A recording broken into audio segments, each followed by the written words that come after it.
应该就知道说，新年到了，对吧？当然也不是说平时不能穿红色啦，只是说因为过年期间你就一定会想要穿红色的衣服，就是感觉比较喜气，然后比较有一点点的一些年味吧，就是有这种感觉。所以呢，这个不是圣诞节，这个是过年。 OK， 那我们回归正题哦，就是前阵子呢有个小可爱问我说，如果在画细节的时候，这个头发的光影应该要怎么样画呢？其实这些细节跟大道理啊，是说太多也没有什么太大的用处哦，基本上还是要给你可以马上使用的干货比较重要。所以黑红今天呢，想要来和你分享我们如何用2个小小的技巧来帮助你可以很快的在画一些细节的时候，可以知道怎么样去画这个头发的光影哦。那基本上这个方法对于初学者或者是初中学者来说呢，都是比较好理解，而且是很快可以上手的。所以我们今天也要来看一下，到底要怎么样快速画出细节，并且画出头发光影这样子的部分。在影片开始之前，黑猴要在这边和你说一下我有制作一本迷你电子书以及一堂免费课程，就是希望可以帮助想要学习电绘的你快快提升画技，所以赶紧到底下描述栏里面去点击链接免费领取咯。首先呢，我们先来看一下就是这3张图呢，你会发现这3张图其实它有一个共通点，就是它们有一个很明显的光源。我们无论怎么看呢，都会发现，它的整个手部啊，或者是说腿部、衣服、这个人的身体啊、头部啊，都是非常的清楚的。像是这里也有光线打来，这里也有光线打来，上面好像也有光线打来，整个人的身体呢都被照得非常的清楚，几乎可以说是没有一个主要的光源哦。那基本上这样子的一个打光方式，比较像是我们一般在照射像是模特儿的一些照片，就会使用这样子，就是很多很多的光从各个地方把它打清楚，这样看起来人物就可以凸显出来哦。所以这时候呢，你会发现其实它的很多光影不是那么的清楚跟明显哦。主要的光影都呈现在哪里呢？比如说像是头发啦，这个被盖住的地方，或者像这种衣服一些被盖住的地方，又或是像是这个皱褶比较难有光线照耀的地方，才会呈现出阴影的样貌。所以一般来说呢，这样的一个情况之下呢，基本上就是人物被盖住的地方才有可能出现阴影。那这时候头发的部分，我们也会发现，像是这里的头发后面的这些地方都是被盖住的，就是比较不容易看见，或像是这个头发后面被盖住的地方有阴影的出现。那像这边也是，他的手在这边的时候呢，就把这一个区块给盖住了，所以他的头发呢，这里的阴影会比较明显，或者是像这些头发里面的细节也会有一些阴影的遮盖。所以透过这样子的一个照片，让我们去解析了这个光影的基本概念之后呢，我们就可以来看一下，如果直接用画图的时候，我们可以怎么样去画出这个头发的光影。那当然，现在是过年时间，我们一定要来画一个跟兔年相关的图来应景一下，来做示范吧。在最一开始呢，因为我希望这一个人物的头部看起来会比较有立体感，所以我在头的周围，尤其是后方增加比较深的颜色，让它感觉比较有立体感。那接着在刘海的部分，或者是接近脸部的发丝，就增加一点点皮肤色，让它有一点像是接收到皮肤的反光而导致的一种亮亮的感觉。那接着就在刘海的一些细节处呢，增加一些阴影，因为毕竟我们的头发跟头发之间其实都还是有一个层次在的，所以说底下的头发有可能都会被盖到。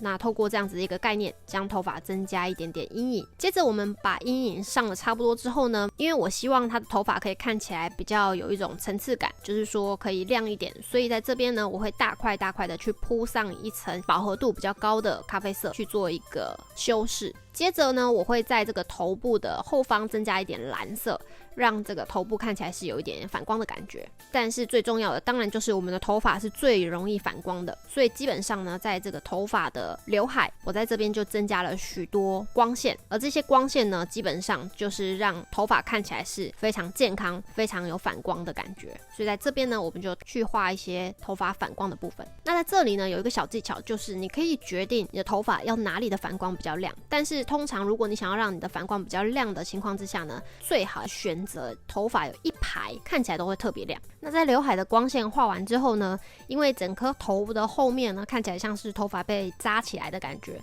所以我为了让头发被扎起来的感觉可以更加明显，我就再增加这种反光的线条去呈现头发的方向。那在最后为了让这个头发看起来的层次感可以再增加，所以我就在这个比较亮的反光之下呢，再增加一点颜色更深的头发的颜色，来凸显这个反光的呈现。其实某程度上来说，也是为了增加一点头发的细腻之处跟细节的感觉，所以才会用这样的方式去做一点点缀。所以这就是第一个比较简单去画头发光影细节的一个小技巧。接着呢，我们就可以一样的从真实的照片当中去看出一些光影的端倪哦。首先呢，我们可以看这张照片，这张照片其实我们可以发现很明显的它的光影是从这边打过来的，那基本上这边都会是比较暗的，所以从它的头发这边呢，这里的光非常的亮，那这里呢就是属于比较暗面的部分。那像这张照片也是一样的，阳光从这边打过来，所以说这里的头发呢颜色比较亮，但是呢被人整个遮住的地方，这里的头发或者是这里的头发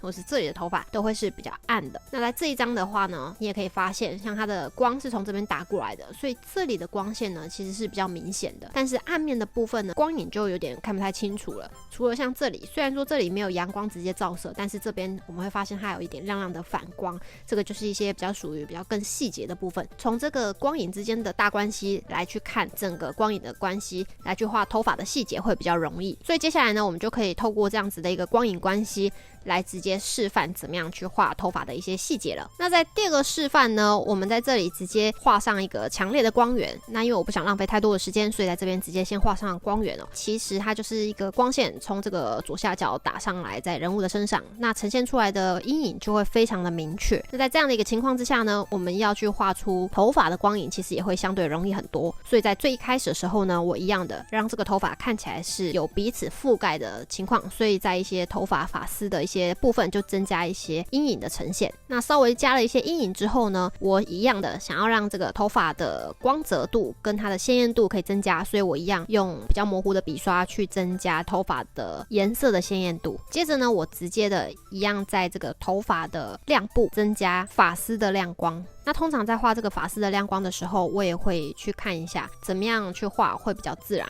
所以多少都还是会去做一些细节上的调整。那当然在这里跟前面的示范稍微有一点小小不一样的地方是在于，我这里的亮光用的是比较偏黄一点颜色，就是为了要呈现这个强光照过来的时候所呈现出来的一个亮度，所以前面的光线可能会比较自然一点，但在这里的光线看起来就会比较强烈一些。那一样的跟前面的示范做了一样的修饰效果，就是在这个亮光的底下呢，再增加颜色比较暗一点的一个发丝作为修饰。那鬓角旁边的头发呢，也增加一点光线，因为那边是比较突出的头发，所以鬓角的头发我也会增加一些比较亮的反光。那整体画完之后呢，我个人还是觉得刘海的部分感觉有点比较平一点，希望可以让它立体一点，所以在刘海比较接近后面一点的地方就在做一些修饰，让它的阴影跟反光可以呈现得更加自然，更加有立体感。那在这些基本的细节都画得差不多之后呢，我就在头的顶部呢，用一个比较属于概括的方式去画出头发的方向。那在这些地方呢，其实做了一些基本的修饰之后呢，大致上我们的这一个部分就画得差不多了。所以基本上只要你的光影很强烈的话呢，我个人建议你可以先将阴影的部分把它画出来之后，再去考虑亮面的头发细节去做绘画，这样也会相对的简单很多。所以以上就是我们第二个画头发光影细节的示范了。